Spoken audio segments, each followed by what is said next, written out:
Hey, good morning. This is Christy Mattoon from Rewire. Thanks for being here. Like, subscribe, comment below if you have any comments. I always appreciate that stuff. And I really appreciate it when you share this information. It helps you. It's going to probably help somebody else. And so I always greatly appreciate that. And it helps me as well. So this is actually something I wanted to talk about. And I got an email this morning. So I wanted to share this with you.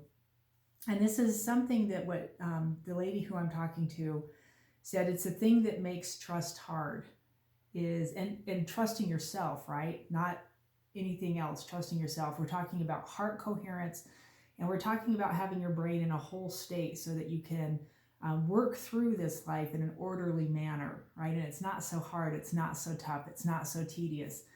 Because when you're in coherence, everything is a little bit easier. You have a different perception than you do when you're out of coherence. You have a lot bigger of a different perception. And so the lack of trust, especially in yourself, is a good litmus test. Are you in coherence? If you're not trusting yourself, my guess would be no. Very simply. If you're not trusting yourself, you're probably not in coherence. Okay? So she's finding it a challenge to be in a heart space, be in her heart space, and then go into the world. And she's actually shopping for a car right now, right? So she's looking to find this car to get in to the perfect thing, right? The color, the type, the right price range, everything has to be, you know, what you want, basically, or it's not going to be a good fit. But the way she's doing it, of course, is with heart coherence. She's trying to get coherent. She's asking her spirit, you know, where do I find this car? What's the right fit? And she's manifesting it, basically. And in the process, she'll get a good feeling about a car, and then she'll go to get it, and then all of a sudden it's not so good, right? All of a sudden it's not easy.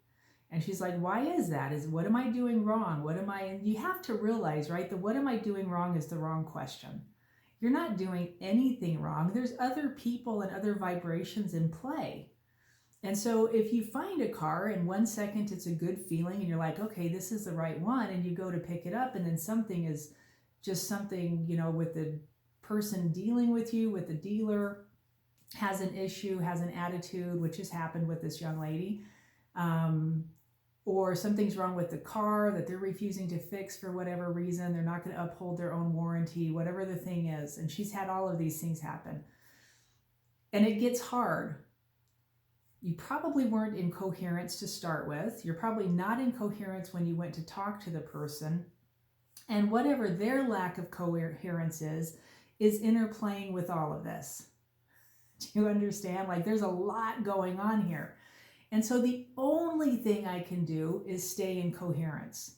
The only thing I have control of is my own emotional base. And if I can stay in a coherent place, I can stay in a coherent pattern, right? Compassion is always good. Gratitude is always good. Whatever level you can reach into, whatever it is you're trying to do is just going to get easier, right? If it's hard, this is a good litmus test. If I'm in doubt, if I'm not trusting myself, I'm not coherent. Does it make sense? So she's going for like ease and fun in her life. Everything needs to be easy and fun. And I totally agree with her. I think it's an amazing idea. And when it is, you'll know you're coherent.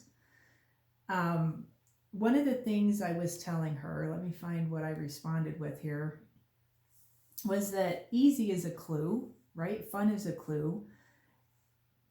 If you're staying in the right vibration, trust is a non-issue.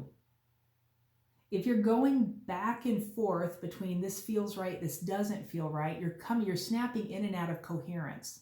You can't do both at once. I can't be coherent and not be coherent. I can't be in compassion and be in fear. You can't do both at once. Physically, the body won't do it. First of all, it gives you either one set of chemicals or the other. And if you're going back and forth, it's because you're literally putting your attention and awareness on compassion. You're in your heart space, and then you're putting your attention and awareness on whatever the thing is that's driving you back into this place of doubt, fear, lack of trust, whatever the thing is. So you can't focus on the negative. If your body gives you a response of chemicals that tells you don't trust this, look into it first of all, because your gut could be actually telling you something, don't trust this. Something went wrong in the process, the guy who's selling the car or the thing, whatever it is, something all of a sudden has just gone awry, right? So your gut could be giving you feedback from the field. It might not be about trusting yourself. It could be about trusting the situation. So you got to listen. You have to have a sense of discernment. You have to be able to discern. When you bring your focus and attention back to the compassion, it gets easier to discern these things, right? And then something else will show up and you go, look, right? The field of possibilities is going to keep opening up as you keep staying coherent. I talked about with this young lady speaking from a heart place instead of a brain place. And she said it's hard to do. She'll get out there and she realized it's really hard to speak from your heart when you're out there in the world. Well, here's what I say to that is you have to practice it. This is part of practicing who you really are in this period, in this space of time, in this physical body. You are not the things you regurgitate from your brain. You are the energy of your heart. You are from this space and reality that's actually your internal voice, your spirit you, your higher self, your higher being, whatever you want to call it, that piece of God, right, that's in you, that is you. And when you speak from your heart in that manner, you just know that you know that you know. And it is a practice. You have to get used to doing it. We were not taught to do this. We were not taught to stay in our hearts. We were taught to think and like get in there and organize and structure and right? We weren't taught to just sit in our heart and over any situation that's in front of you, be in compassion. We weren't taught that in any way, shape, or form. Most of us, some of us probably were. Most of us were not. So it feels weird and it's different. And you'll feel yourself kind of choking and you'll want to race back into your brain and find information. But if you can stay in your heart, you're actually getting fresh information from the field instead of accessing old information that you learned from somewhere that may or may not be relevant, may or may not be correct. Do you understand? So you have to practice it. You have to get coherent and then go stand in front of somebody that might present an issue and stay coherent and talk to them through your heart space. Talk to them through the eyes of compassion. Talk to them through the eyes of God, through the eyes of your spirit.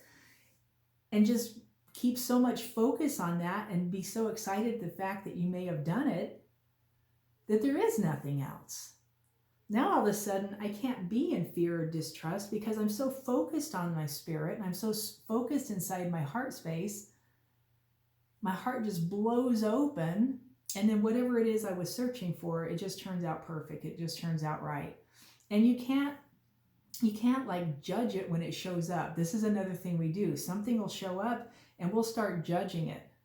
Oh, this is wrong. Oh, that is wrong. Oh, blah, blah, blah, blah, blah. And then something else shows up in the periphery and maybe you don't go check it out or you do. But the judging part of it is here. That's not in your heart. You'll know that you know that you know. I don't know how to explain it except for experiential evidence, and you have to gain that, right? And it will be trial and error. It will be trial and error. You will do something, and then I was speaking to another lady this morning, a young lady, and guilt and frustration, and I'm like, you're focusing so hard on that, you're missing the point. You're focusing so hard on all these negative attributes that you aren't, that you have totally missed your own, right? Your own thing, your own. And she was reaching for something huge. And then when it didn't happen the way she had planned it, it's like, take the next step anyway and stay in this higher level vibration because she's actually really good at it, even though she professes not to feel it.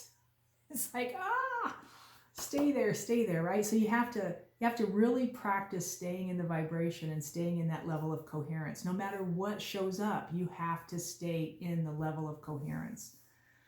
All right? I hope that helps other people who are struggling with these kind of things also. If you're not trusting yourself, you're not coherent. If you're doubting yourself, you're not coherent. If you're in any range of level of negative emotions, you're not coherent. Like, period, end of story. bring yourself back into coherence and then readdress the issue. All right. I hope that helps. My name is Christy Mattoon. I am from Mind Rewire.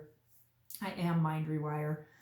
If you need help, contact me. My phone number is all over the place. You can find it on my website. Please leave a message. I don't typically answer the phone, or simply email me. It's probably the best thing to do at Christy@mindrewire.com. That's CHRISTY, Christy@mindrewire.com. I appreciate you. I bless you. And I hope to be speaking to you soon.